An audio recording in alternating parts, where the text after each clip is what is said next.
copains professionnels de la montagne et on aime profiter de la verticalité sous toutes ses formes et en toutes saisons.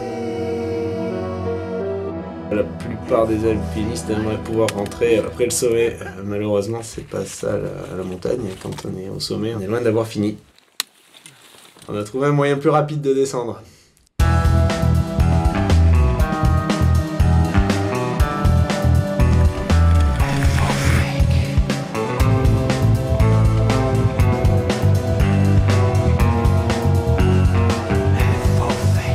J'ai trop froid, le trash jump c'est vraiment physique.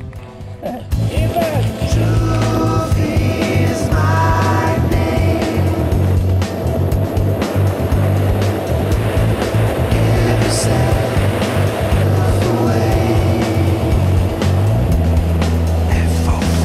qui nous fait vibrer, c'est le paralpinisme. Contrairement à ce qu'on croit, une activité très réfléchie, pas du tout suicidaire. Je suis pas vraiment allé à la falaise, c'était plutôt un retour à la falaise. On est grimpeurs, alpinistes, on a passé notre temps sur des rebords de falaise raides à regarder le vide. Je suis revenu à la falaise en sachant sauter.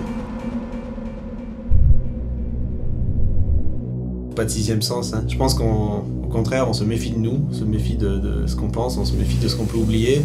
Donc on vérifie beaucoup de choses plusieurs fois avant de sauter. Ça ressemble plus à des tocs, hein, même. Moi je dois mettre 10 fois la main sur la poignée et 10 fois la main sur la ventrale. Alors, si tout est bien fermé. Hein. Dans l'activité base jump, il y a plusieurs disciplines qui sont regroupées. Donc la plus connue, c'est la wingsuit. C'est ce qu'on voit le plus médiatisé. Et nous, on a choisi de voler avec des tracking suits. En fait, on appelle ça des pantalons de dérive. On n'a pas d'ailes. On a les bras et les jambes qui sont complètement indépendantes. Il n'y a aucune toile, il n'y a aucun tissu, aucune surface qui relie les bras aux jambes, ni même les bras au torse ou les jambes entre elles. C'est un gros kawaii, un kawaii taille double XL, dans lequel il y a des trous, des entrées d'air qui sont orientées vers le bas et vers l'avant. Donc en avançant, les entrées d'air sont face au vent. Ça gonfle, ça pressurise tout le vêtement qui est fermé aux chevilles et aux poignets et au cou. Ça le gonfle et il fait prendre du volume. Donc en fait c'est comme si on était un peu le bonhomme Michelin, mais léger, plein d'air.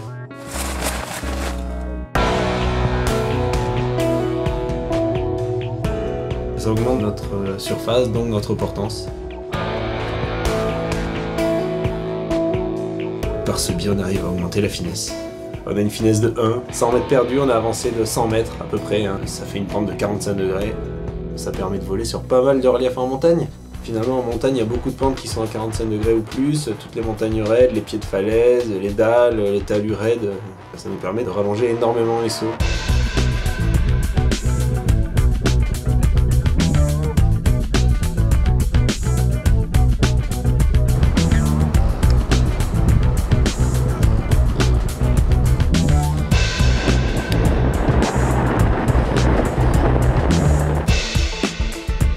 On est sans cesse en train de corriger l'angle de vol. C'est ça qui est difficile en fait. Et c'est pour ça qu'on a des sauts d'entraînement.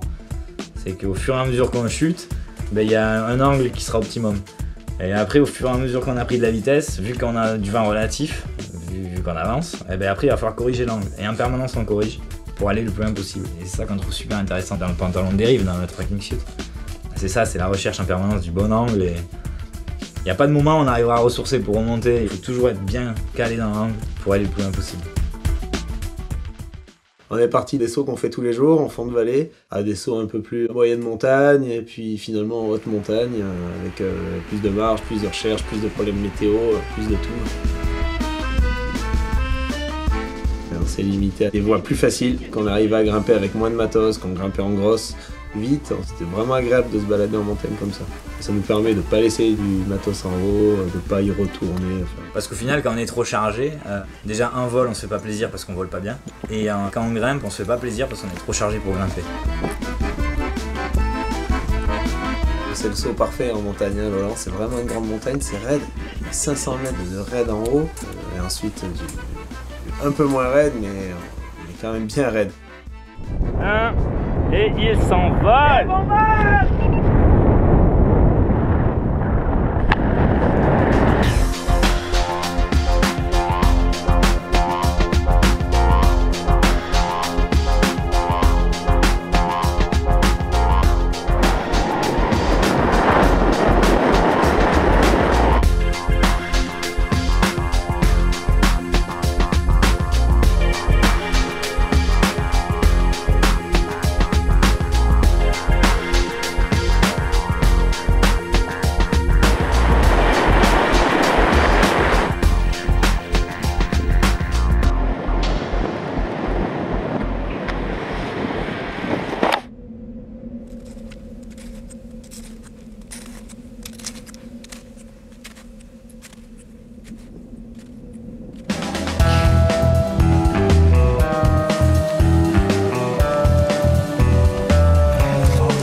Cette discipline demande beaucoup d'entraînement, de la préparation physique et un tas de choses qui fait que ça se rapproche du haut niveau, oui.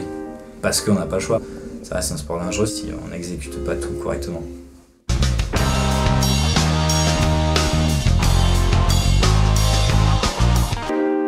Ce qui est plaisant dans cette activité du paralpinisme, c'est qu'on a toutes les cartes en main.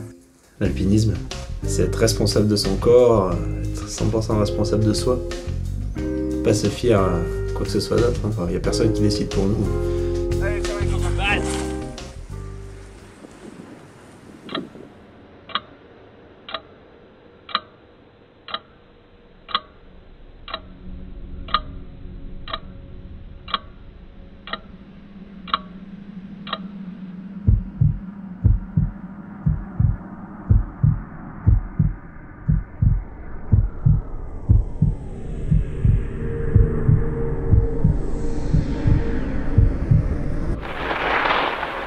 C'est le petit verre qui ronge, on a fait ça et puis on se dit tiens, qu'est-ce qu'il peut y avoir d'autre de pareil ou d'encore mieux? Qu'est-ce qu'on aurait pu rater de super et qui n'a pas encore été fait?